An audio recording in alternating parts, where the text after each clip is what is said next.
I'm Chris Avina with American Outdoor News, and we are here with Hunter Wallis. He's a nine-time Grand National Turkey Calling champ. Hunter, thanks for coming on with us.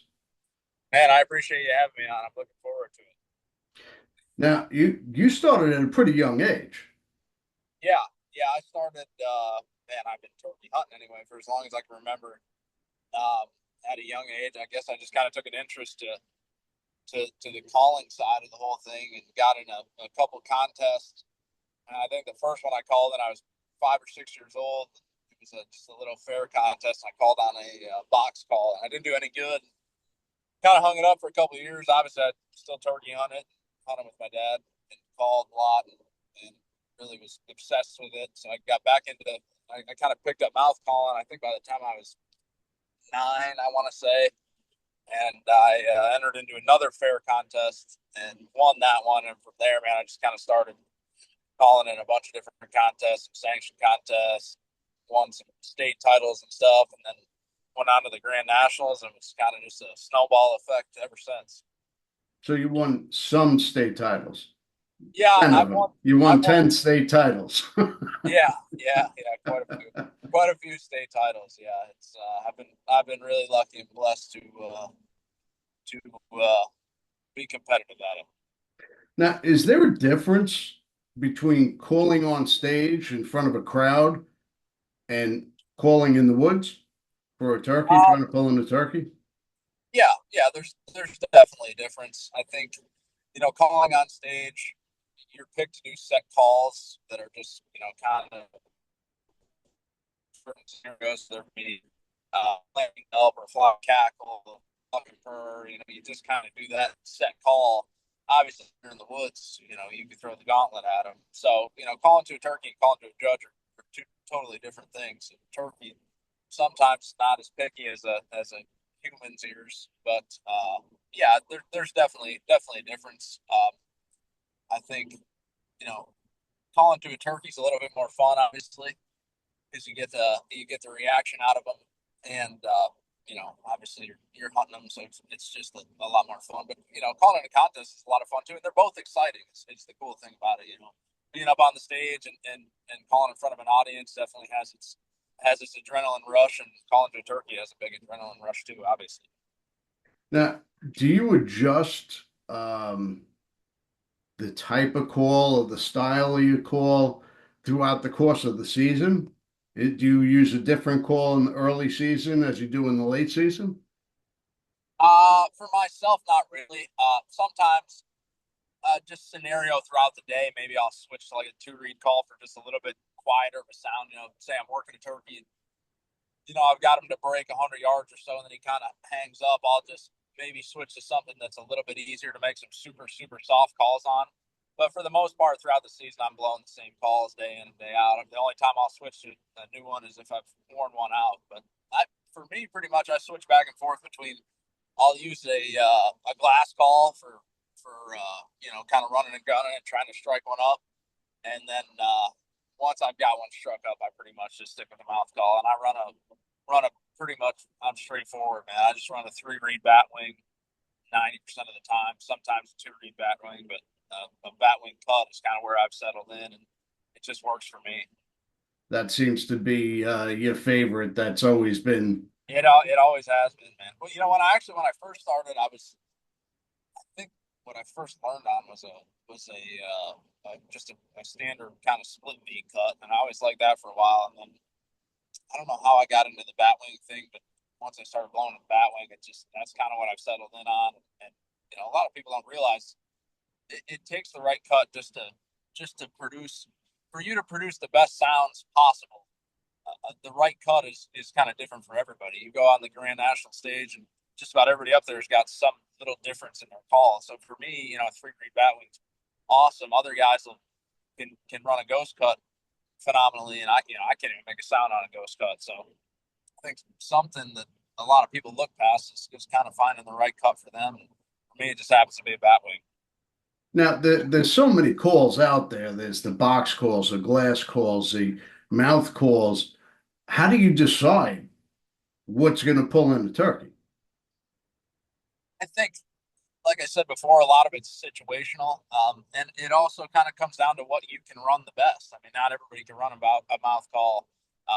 For the most part, everybody can run a friction call. Some people are better on a pot call than they are a box call.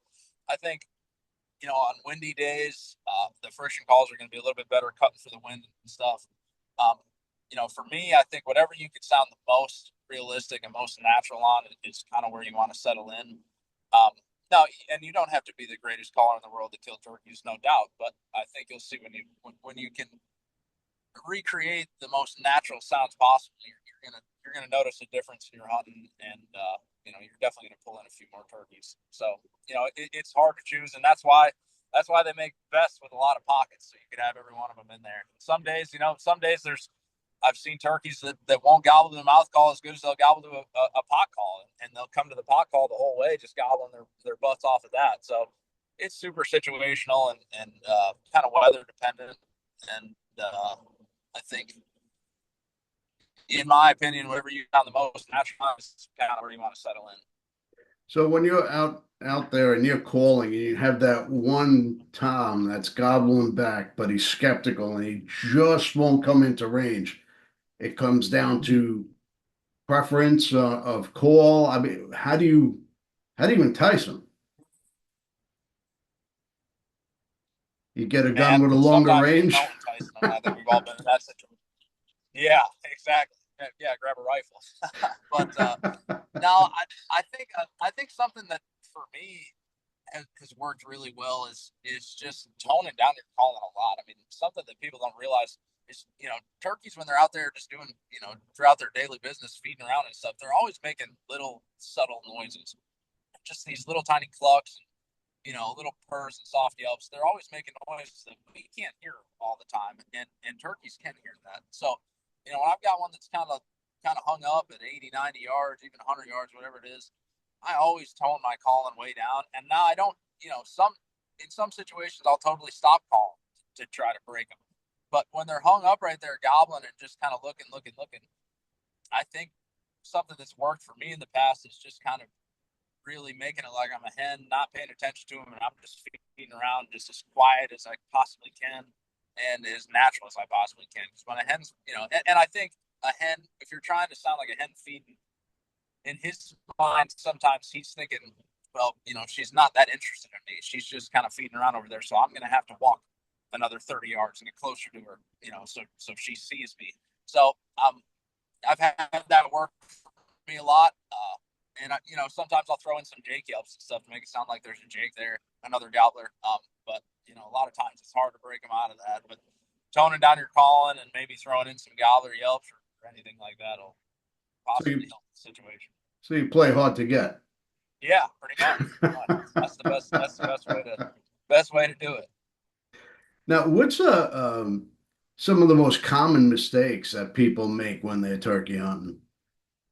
Um, I would say a lot of you know everybody's guilty of making mistakes just about every time we walk out there that we don't even realize.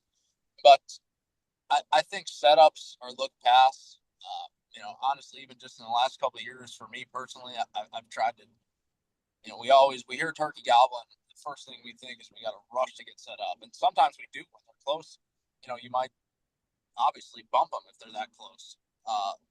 But if you could sit back and let a turkey gobble on his own, and just figure out the absolute best possible setup you can get is as perfectly hidden as you could possibly get.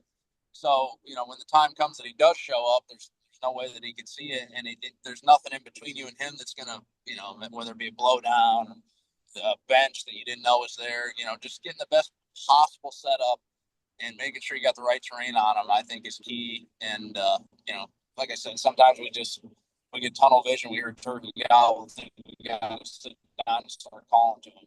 And if you can, and he's going to gobble on his own, I think just kind of slowing yourself down and really analyzing the situation is key. And I think that's something that people sometimes mess up on. Well, I found that a lot of times when you're out in the woods, turkeys always seem to show up uh, just after the season ends or just before the season starts. Oh yeah, they're definitely guilty of that one for sure. Now, um, what advice would you give to somebody that is just starting to turkey calls, just starting to get out and hunt turkeys? Is there a particular call that you would suggest to start or Yeah, tactics? yeah. I mean, I would definitely start with the friction calls just because they're a lot easier to master. I mean, there's something out there. Some people say they can't call at all. That's just not true. You train yourself to do it. You can definitely make them. And they got push button calls anybody can use. So yeah, I would start with some type of friction call, whether it be a box call or a pot call. And then once you want to try to start mouth calling, kind of like I was mentioning before, I think the best thing you can do is just whether you save $10 a week or whatever, save up $100 and try to buy 10 mouth calls and get them all different styles and all different cuts. And once you try every one that's totally different, and I would definitely start with something that's a little bit lighter, lighter material. Whether a two reed's really easy to blow to figure it out, but I would definitely try to pick out a bunch of different styles of calls, different cuts, and once you figure you go run through all 10 calls. Once you figure the best one for you, then I would kind of dive into that. So you've tried a bat wing, you tried a ghost cut, you tried a combo cut, you've tried a split V, and the best, the one that you can run the best is split V. Well, then get online and try to order, 3 or 4 split Vs, and figure out which specific call is best for you. Um, I think as a starting point, that's pretty key. Well, you've already won 9 Grand National Championships, 2 World Championships, 2 U.S. Opens, 10 Pennsylvania State champs. What's next? Oh man, I mean, most of my Grand National titles are youth titles, and I've won the team deal twice. So this year I was third in the Senior Open, and that's kind of my goal now. I have not won the Senior Open yet, so I'm working toward that one, man. I'd really like to get that one under my belt. Well, that's definitely a challenge, and it's quite an accomplishment. Yeah, well, I appreciate that, man. It's something that you got to be obsessed with to really love it. And there's no doubt in my mind, I'm totally obsessed with turkeys, turkey hunting and turkey calling. So it's pretty neat, pretty neat hobby. Well, I think turkey hunting is a little different than most types of hunts. It's more of an offensive hunt, um, where you're proactively calling them in. Yeah, Where, deer hunting or elk hunt, well, even elk hunting, you're calling them in. But yeah. uh, yeah, No, it's definitely a whole different aspect than pretty much anything other than elk hunting. It's pretty cool when you get to just that one on one talking to each other basically is the element that I think makes it what it is, and that's why we love it. that's great. So where can we find you? Say that again. I couldn't I hear said, you. where can we find you if somebody wants to find you Um, online, I'm on any I'm on shows?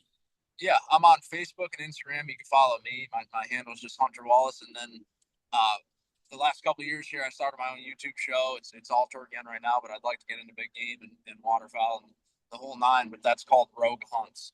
That's on Instagram, Facebook, and all of our videos are posted to YouTube. So if you get some time and want to check out some cool turkey hunts, I'd love for you to come on and check out some of our stuff. All right. Well, uh, definitely check out Hunter on his YouTube show and follow him on social media. Um, thank you again for coming on, and stay tuned for our next show. Absolutely, I appreciate it, man. Thanks for having me. It was a good time. Looking forward to turkey season.